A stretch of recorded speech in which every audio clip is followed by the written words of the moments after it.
Halo kelas, kembali lagi bersama tkelas.id. Sebelum kita memulai belajar bersama hari ini, Ibu ingin bertanya sesuatu nih sama teman-teman semua. Kira-kira kalau teman-teman menjual suatu barang, teman-teman akan menjual ke semua orang atau ke sekelompok orang? Contohnya saja jualan sepatu. Tergantung Bu, oke tergantung. Tergantung apa nih? Ukuran, boleh. Tergantung tipe, boleh ya. Jadi misalnya ketika teman-teman menjual sepatu untuk anak-anak, kan tidak mungkin ditawarkan ke teman-teman mahasiswa. Kecuali mungkin untuk kado adiknya ya. Oke. Baik. Nah, kalau aktivitas pemasaran di mana menjual barang dengan mengelompokkan pasar itu disebut apa? Segmentasi, betul sekali ya. Jadi nanti dalam video ini kita juga akan belajar mengenai segmentasi. Untuk itu, perhatikan lebih lanjut pemaparan dari Ibu dan selamat belajar.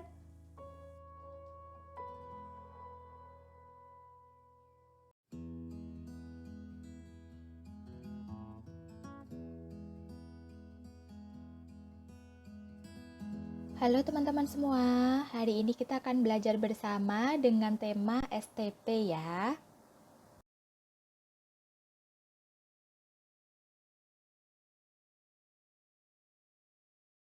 Nah, nanti yang akan kita pelajari diantaranya ada ini, ada segmenting, syarat segmentasi efektif, targeting, kriteria menentukan target, positioning, juga differentiating.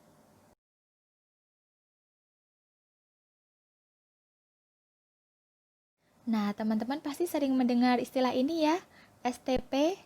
Bagi teman-teman yang belum pernah mendengar istilah ini, STP adalah segmenting, targeting, dan positioning.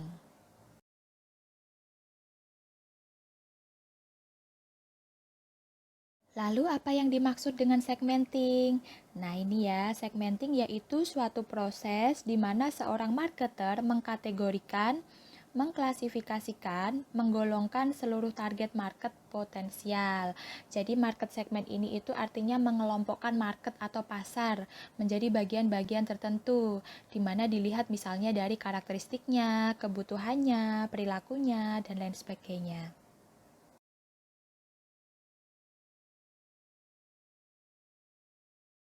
Kemudian market segment punya peran penting apa saja sih? Nah, berikut ini ya, ada beberapa peran penting market segment. Yang pertama adalah menjadikan perusahaan lebih fokus dalam mengalokasikan sumber daya. Nah, sumber daya perusahaan itu kan ada SDM, finance, misalnya distribution channel, dan lain-lain ya, sehingga dapat dialokasikan dengan tepat sasaran apabila perusahaan mengetahui apa market segmentnya. Kemudian peran penting berikutnya merupakan dasar untuk merencanakan strategi pemasaran. Jadi strategi pemasaran yang baik itu kan harus mengandung konsep SMART ya. Jadi spesifik, measurable, achievable, reliable, dan time bound. Nah, market segment itu adalah salah satu upaya untuk membuat market menjadi lebih spesifik. Dengan demikian akan dapat dipetakan strategi yang khusus dan sesuai untuk dapat meraih target market pada market segment tersebut. Kemudian peran penting berikutnya adalah ya market segment itu merupakan faktor kunci untuk mengalahkan kompetitor. Di sini maksudnya adalah kunci untuk mengalahkan kompetitor itu kan uniqueness. Nah, jadi buatlah produk atau jasa yang unik atau misalnya lihatlah market segmen Anda itu dengan cara yang unik gitu ya. Kemudian lakukan treatment-treatment yang membuat market segmen Anda itu tertarik pada produk atau layanan yang ditawarkan sehingga akhirnya konsumen memutuskan pembelian.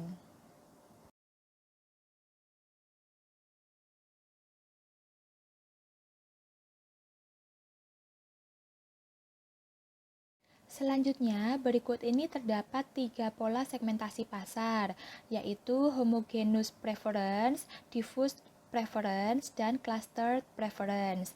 Ya, jadi preferensi homogen atau homogeneous preference itu adalah suatu pola yang menunjukkan bahwa konsumen memiliki preferensi yang sama terhadap produk atau jasa yang ditawarkan.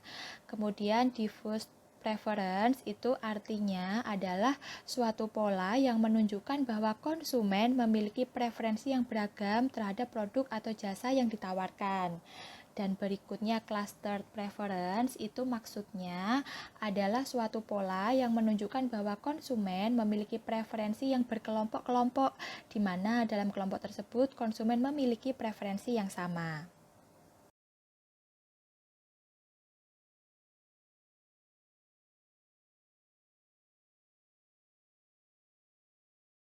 Selanjutnya adalah jenis-jenis segmentasi pasar. Jadi dalam mengelompokkan pasar, teman-teman bisa mengelompokkan pasar melalui 3 hal ini ya. Jadi ada segmentasi geografis, segmentasi demografis, dan segmentasi psikografis. Segmentasi geografis yaitu suatu proses membagi market berdasarkan lokasinya. Jadi misalnya market dibedakan berdasarkan city, nationality, region, province, dan lain-lain. Kemudian segmentasi demografis yaitu suatu proses membagi market berdasarkan aspek-aspek demografisnya. Nah, aspek demografis itu apa saja? Ya, jadi seperti usia, jenis kelamin, gender, pendidikan, pekerjaan, pendapatannya berapa, jumlah anggota keluarga berapa, dan sebagainya. Kemudian segmentasi psikografis yaitu suatu proses membagi market berdasarkan kelas sosial, gaya hidup, dan kepribadian. Yang dimaksud dengan kelas sosial di sini adalah pengelompokan market berdasarkan selera yang menunjukkan kelas secara sosial dalam masyarakat. Hal ini biasanya identik dengan kemampuan daya beli seseorang dan juga prestis. Ya, kemudian yang dimaksud dengan gaya hidup artinya pengelompokan market berdasarkan lifestyle atau gaya hidup target pasar. Misalnya, jika Anda memiliki produk salad, maka Anda akan menjualnya ke target konsumen yang sangat concern pada pola hidup sehat atau yang mengutamakan mengkonsumsi makanan-makanan sehat. Jadi punya gaya hidup sehat gitu ya. Kemudian yang dimaksud kepribadian artinya pengelompokan market berdasarkan jati diri atau sifat atau pembawaan dari target market. Misalnya menawarkan produk fancy ke market yang menyukai menggunakan pakaian-pakaian fancy misalnya. Atau sebaliknya menawarkan outfit yang casual pada market yang menyukai penampilan casual.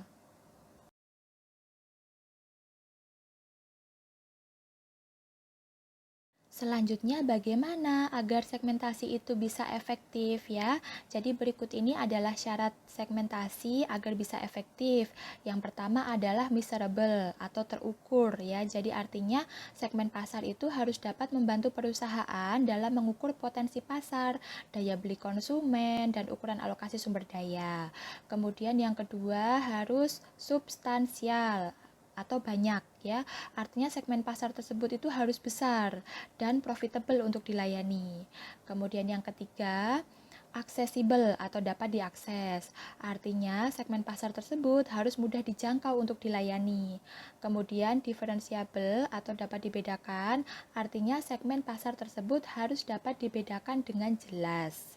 Dan yang terakhir, actionable atau dapat dilayani. Artinya segmen pasar tersebut dapat dijangkau atau dilayani dengan sumber daya yang dimiliki oleh perusahaan.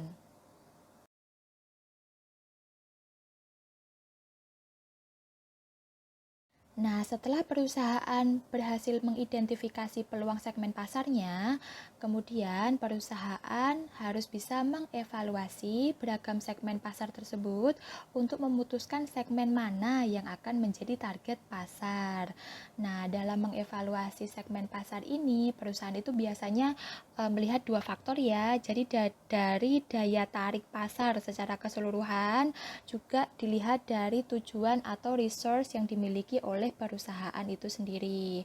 Nah, kemudian di sini perusahaan ketika melihat suatu segmen pasar itu potensial, itu dilihatnya dari misalnya ukurannya, profitabilitasnya, pertumbuhannya, misalnya resikonya yang rendah atau tinggi dan segala macam ya.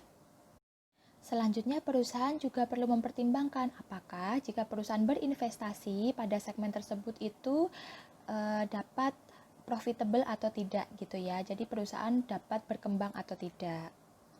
Nah, setelah melakukan berbagai analisa dan pertimbangan, nah maka Langkah selanjutnya adalah melakukan penargetan atau targeting ya. Jadi targeting itu adalah suatu proses dalam menentukan sasaran atau pasar yang ditargetkan atau dibidik.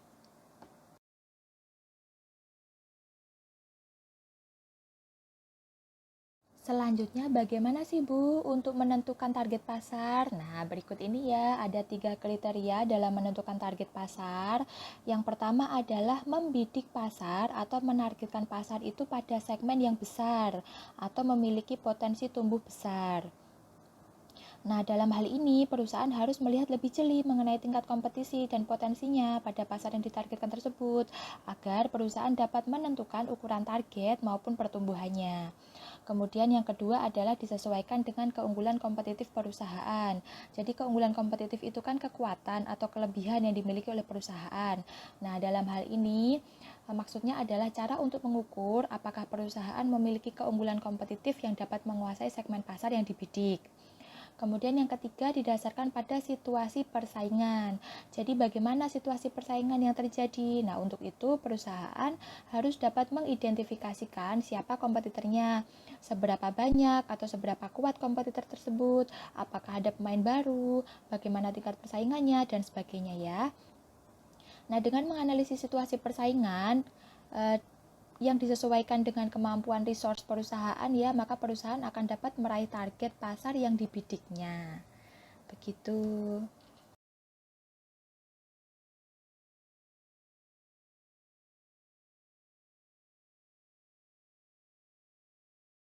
Selanjutnya berikut ini adalah pola membidik target pasar. Jadi ada 5 pola ya. Ini yang pertama adalah single segment concentration, yang artinya adalah perusahaan hanya memiliki satu segmen pasar saja untuk memasarkan produk atau layanannya.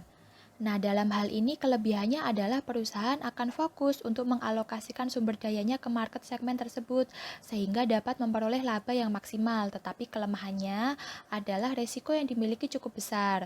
Jadi apabila market segmen ini karena suatu faktor ya menjadi tidak produktif, maka perusahaan itu dapat kolaps.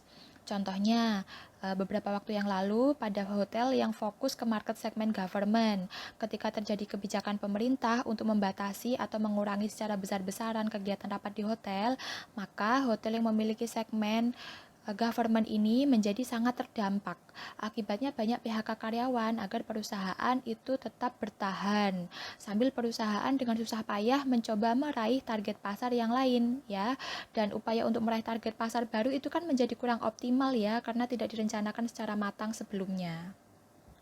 Kemudian selanjutnya adalah selective specialization ya, artinya perusahaan melakukan pemilahan terhadap segmen-segmen pasar yang dianggap prospek atau memiliki potensi banyak konsumen. Nah, segmen-segmen pasar ini tidak harus berkesinambungan. Segmen pasar yang dibidik itu adalah yang sudah melalui berbagai pertimbangan, setidaknya seperti kriteria yang Ibu sampaikan sebelumnya ya. Nah, kemudian membidik beberapa market segmen ini banyak disukai oleh perusahaan karena hal ini dapat mengantisipasi apabila terdapat salah satu atau sebagian market segmen yang ternyata tidak berpotensi dalam meraih target atau bisa disebut tidak prospek. Pola berikutnya adalah product specialization, artinya perusahaan berkonsentrasi membuat produk yang khusus. Contohnya adalah berbagai produk handmade yang unik ya, misalnya tas kulit sapi. Nah, melalui cara ini perusahaan membangun reputasinya sangat kuat ya, tetapi kekurangannya adalah apabila terjadi kekurangan bahan misalnya untuk memproduksi produk tersebut ya, atau terkendalanya proses distribusi dan lain sebagainya.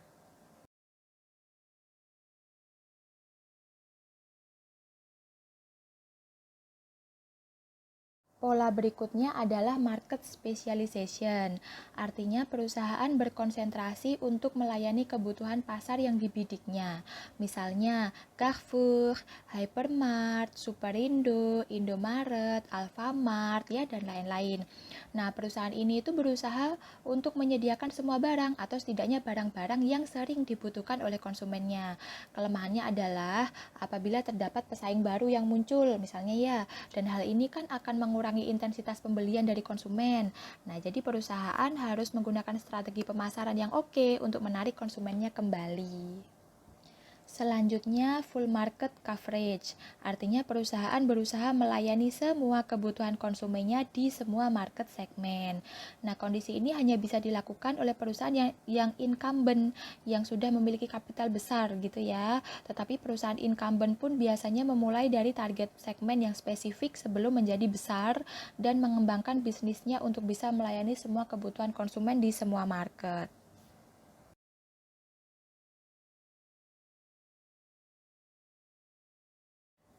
Setelah kita mengetahui tentang segmenting, targeting, nah berikut ini adalah positioning ya.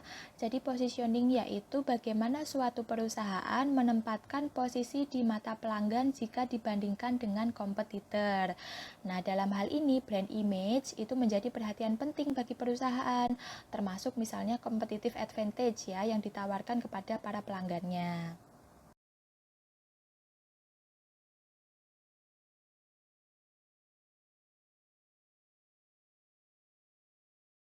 Selanjutnya, berikut ini adalah tipe positioning perusahaan. Terdapat 3 tipe ya. Yang pertama adalah market leader. Artinya sebuah perusahaan yang memposisikan diri sebagai market leader itu cenderung menguasai pasar. Umumnya ini adalah perusahaan incumbent yang memiliki kapital dan resource yang kuat. Contohnya, dalam ponsel itu Samsung gitu ya, merek Samsung itu adalah market leader. Kemudian tipe yang kedua adalah challenger. Jadi artinya perusahaan yang memposisikan diri sebagai penantang yang selalu berusaha mengambil alih posisi market leader. Misalnya melalui pengembangan produk, promosi yang gencar, hingga penetapan harga yang lebih rendah dengan kualitas yang hampir mendekati produk market leader. Contohnya, misalnya kalau tadi market leadernya Samsung, di sini challengernya adalah Oppo, misalnya ya, atau Xiaomi, misalnya seperti itu. Kemudian tipe berikutnya adalah follower, artinya perusahaan yang selalu mengikuti market leader baik dalam hal inovasi maupun teknologinya. Nah, tapi perusahaan ini tidak berusaha menantang market leader ya. Jadi mungkin karena keterbatasan resource yang dimiliki oleh perusahaan ini, jadi perusahaan ini tidak menantang market leader, tetapi perusahaan ini berusaha untuk memproduksi barang atau layanan yang dapat memenuhi kebutuhan konsumennya. Misalnya kan kadang ada konsumen yang memiliki daya beli yang berbeda ya. Nah, ini untuk perusahaan dengan tipe follower ini mungkin akan melayani kebutuhan konsumen dengan daya beli yang di bawah dari market leader seperti itu.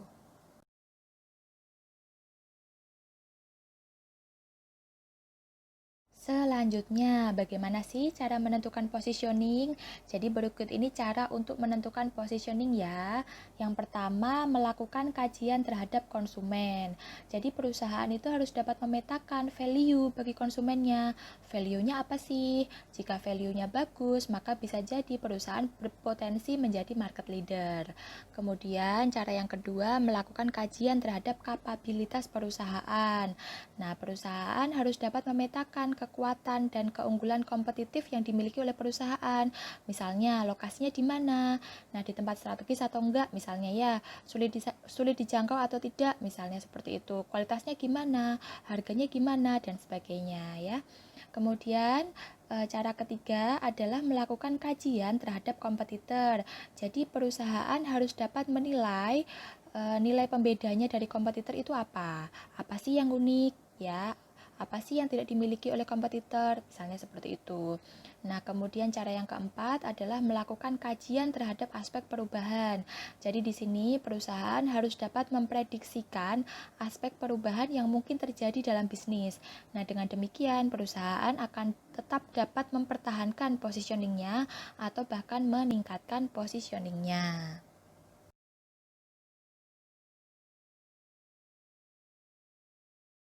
Selanjutnya berikut ini adalah landasan penentuan positioning.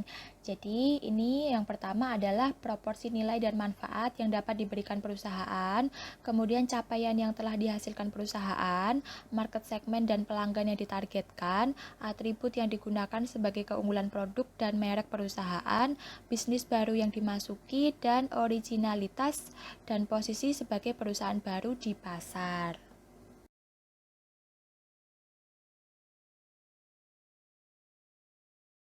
Selanjutnya, bagaimana cara mengkomunikasikan positioning ke konsumen? Nah, berikut ini cara-caranya ya.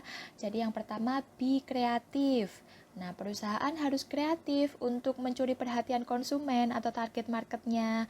Kemudian, simplicity. Jadi komunikasi yang disampaikan harus sederhana dan sejelas mungkin. Kemudian, konsisten yet fleksibel. Artinya perusahaan harus konsisten dalam melihat kondisi namun tetap fleksibel. Selanjutnya own, dominate, dan protect ya. Jadi komunikasi perusahaan harus memiliki satu atau beberapa magic word di benak pelanggan. Nah, yang terakhir, user their language. Jadi mengkomunikasikan positioning perusahaan harus menggunakan bahasa pelanggan.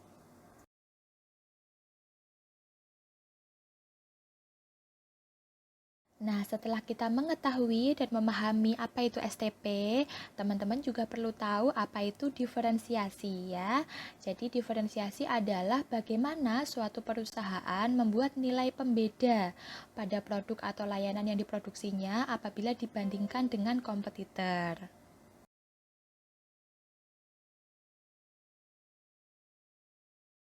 Selanjutnya apa saja nih syarat-syarat diferensiasi? Berikut ini syarat-syarat diferensiasi ya. Yang pertama important. Jadi dinilai penting oleh konsumen. Kemudian distinktif, dapat dibedakan dengan penawaran dari kompetitor. Superior, unggul dalam manfaat yang sama. Communicable, dapat dikomunikasikan. Preemptif, sulit ditiru oleh pesaing. Affordable, jadi konsumen mampu membayar perbedaan yang ditawarkan tersebut ya. Dan profitable, jadi perusahaan mampu memperoleh laba.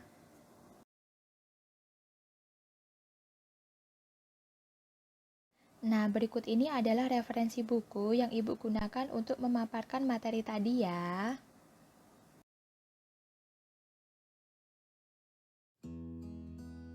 Terima kasih atas perhatian teman-teman semua. Semoga ilmunya bermanfaat. Mohon maaf apabila Ibu ada salah-salah kata ya. Terima kasih. Oke, jadi seperti itu ya pembelajaran kita hari ini terkait dengan STP. Nah, materi ini dapat menjadi dasar bagi kita untuk mempelajari pembelajaran berikutnya. Misalnya, strategi apa sih yang tepat dan efektif untuk meningkatkan penjualan? Nah, semoga ilmunya bermanfaat. Ibu mohon maaf apabila ada salah-salah kata. Terima kasih atas perhatian teman-teman semua dan sampai bertemu lagi pada pembelajaran tclass.id berikutnya. See you!